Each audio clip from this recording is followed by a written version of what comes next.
Media మిత్రులకు నమస్కారములు. ప్రజాప్రతినిధులు, సంబంధిత ఉన్నతాధికారులకు నమస్కారములు సార్. అన్నమయ్య జిల్లా పొల్లంపేట మండలం దళవాయిపల్లికి చెందిన కర్మల ఇబ్రహీం అనే నేను 2016లో ఖత్తర్కి వచ్చినాను సార్. 2019లో ఒక ఖత్తరీ నాకు పరిచయం అయినాడు సార్. అతని ద్వారా నేను ఒక కంపెనీని స్థాపించాను.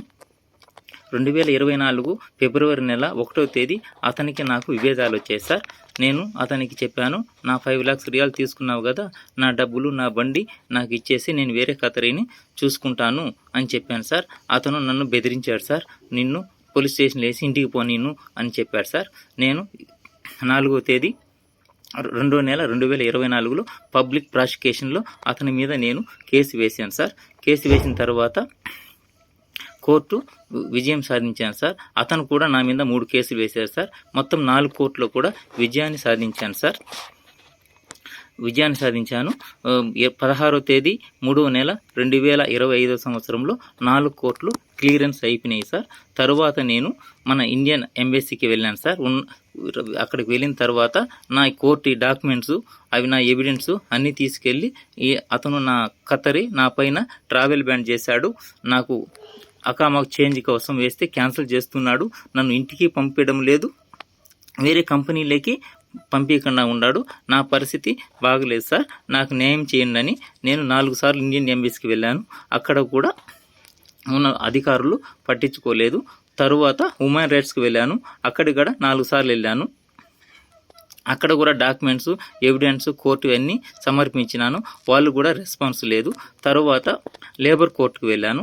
లేబర్ కోర్టుకు వెళ్ళినాక అక్కడ కూడా నాకేం న్యాయము జరగలేదు సార్. తరువాత ఈ ఖత్తరీ 4-5 కేసులు కూడా నా పైన మోపినాడు. ఇప్పుడు ప్రజెంట్లీ అనగా ఈరోజు 27వ తేదీ 5వ నెల 2025 సంవత్సరము మధ్యాహ్నం 2 గంటలకు నా మద్రాస్ బ్లాక్ చేయించాడు. అంటే నాకు అరెస్ట్ వారెంట్ పెట్టించాడు. పోలీసులు, సిఐడి వాళ్ళు ఎనీ టైం నన్ను పట్టుకొని జైల్లో వేయచ్చు సార్. 29వ తేదీ అంటే రేపు సార్, బేస్తవారము 9 గంటలకు నాకు ఇక్కడ కోర్టులో వాయిదా ఉంది సార్. అతను నన్ను కోర్టుకు వెళ్ళనీయకుండా అరెస్ట్ వారెంట్ పెట్టి పట్టుకొని లోపల వేయాలని నన్ను ఇబ్బంది పడుతున్నాడు సార్.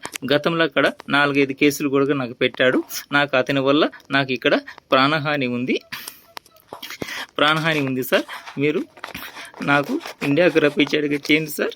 మన ప్రధానమంత్రి నరేంద్ర మోడీ గారు, హోంశాఖ మంత్రి అమిత్ షా గారు, మన ఆంధ్రప్రదేశ్ రాష్ట్ర ముఖ్యమంత్రి వర్యులు నారా చంద్రబాబు నాయుడు గారు, డిప్యూటీ సీఎం పవన్ అన్న గారు, మంత్రి లోకేష్ అన్న గారు, మన హోంశాఖ మంత్రి అనితమ్మకు, మీకు అందరికీ అది ఉన్నత అధికారులకు నేను విన్నవించుకుంటున్నాను సార్. నాకు ఇక్కడ ప్రాణహాని ఉంది, నన్ను ఇండియాకి రప్పించమని నేను కోరుచున్నాను సార్. నాకు ప్లీజ్ హెల్ప్ చేయండి సార్. ప్రజాప్రతినిధులకు, మీడియా మిత్రులకు నమస్కరించి చెప్తున్నాను సార్. నన్ను ఇంటికి రప్పించి నన్ను ప్రాణాల నుండి కాపాడండి సార్. నాకు ఈ ఖత్తరీ ద్వారా నాకు ప్రాణహాని ఉంది సార్.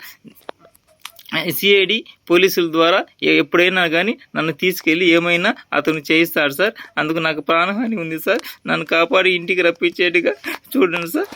Please help sir.